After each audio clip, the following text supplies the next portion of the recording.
Free up on bad dreams, back up screams in 50s. Be up on mad schemes that heat shop like Jiffy. In an instant, get smoked like Winston cigarettes. Hoes get ripped off like Nicorette. In real life, the real tripe scene might snatch your life like assault machine. Rifle, dead up, set up like bullfight. Be blooded how we like, couldn't white or in full flight.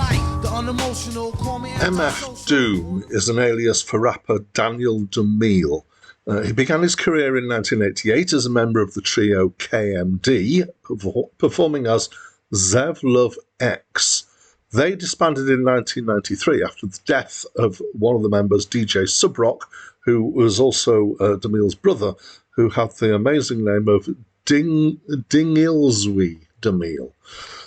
So he re-emerged in the late 90s as a solo act, wearing a Doctor Doom mask and calling himself MF Doom. However, he's had 2 albums as MF Doom, 1 album as just Doom, 1 as King Ghidorah, and 2 as Victor Vaughn. He's also had several collaboration albums, including Mad Villainy with Madlib, where he performed as Mad Villain.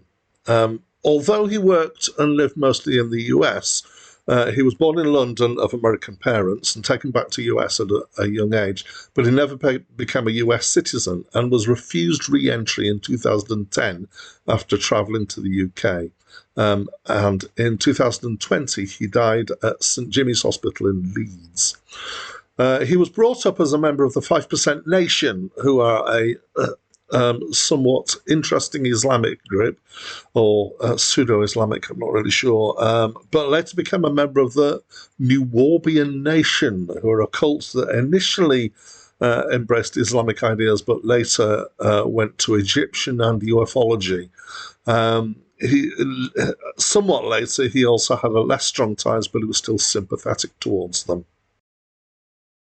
Hi, my name's Dan. So this was the debut solo studio album by MF Doom, and it's almost my first encounter with him, but I have heard the album Mad Villainy that he was involved with. And this is hip-hop. It's not as mainstream as some hip-hop, so there's some differences here, but it's definitely the kind of core idea of hip-hop, which is rapping over a sampled background with beats. So the background is mostly apparently lounge jazz, and I detected some things that I would have thought of soul in there. And I did see a claim that there are not many added drum beats to that. I'm not entirely sure on that, because I feel like there are certainly quite a few places where I could hear drum beats added, but they're not hugely strident. I think that might be the point here. Sometimes they're fairly beaty, but they're not as upfront as they are on some hip hop albums. And this is sometimes on the complex and busy side, and it kind of chops and changes quite a bit at times. The other thing that's going on here is that there's an ongoing set of clips from Marvel cartoon shows about the origin of the villain Doctor Doom, which is where MF Doom gets his name from, but also from the fact that his surname is Doomile. And there are occasional vignettes in here that are billed as skits. This is quite normal for hip-hop albums. The rapping's fairly fast. I found it fairly hard to follow. There are some guests. I found some of his guests easier to follow than him. The themes, I feel like I'm always examining the themes in hip-hop albums. It's not a lot of, or if any, kind of gangster stuff. There's not a huge amount about shooting people. There's some that I'm fairly sure is sexual. There's not a lot that I could detect on drugs, but it could all just be coded. There is a certain amount of I'm the best rapper, which is kind of obligatory for hip-hop. And always reminds me of a line from the Dire Straits song Industrial Disease, which is 2 men say they're Jesus, one of them must be wrong. So how can they all be the best rapper in the world? So possibly only one of them is.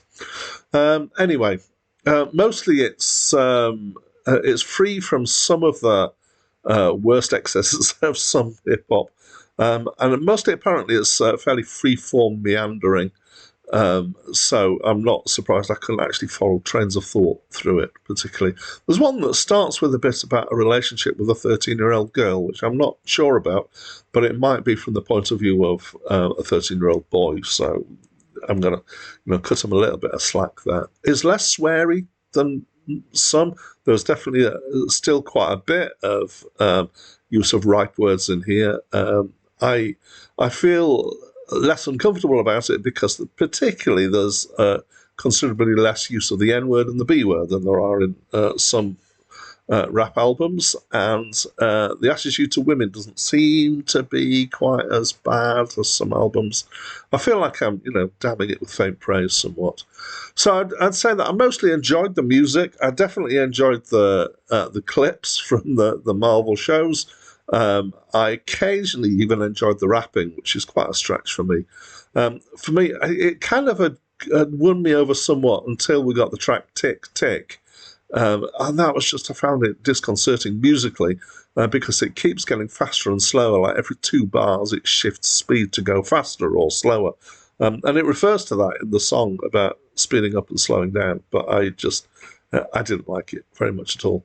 So overall, actually, I've got mixed feelings, but on balance, I've got a fairly positive attitude for this. And those who've been with me for a while know that that's quite something for me for a hip-hop album, because I'm not a huge fan. I mean, I'm not the core audience. Look at me. So anyway, this is what I think. Please tell me what you think through the comments box. That's it from me for now. I was in a case, out of state. She was 13 and good, we had a holiday. It was just a number, she never told me she was knocked up. By the end of the summer, chick almost had me locked up. My aunt came and got me and steadied the block. We bounced to the Yeti and I'm ready to rock. With no attachments, feeling a little loose. Blowing up at every spot, we had a little juice. Probably the Dom or the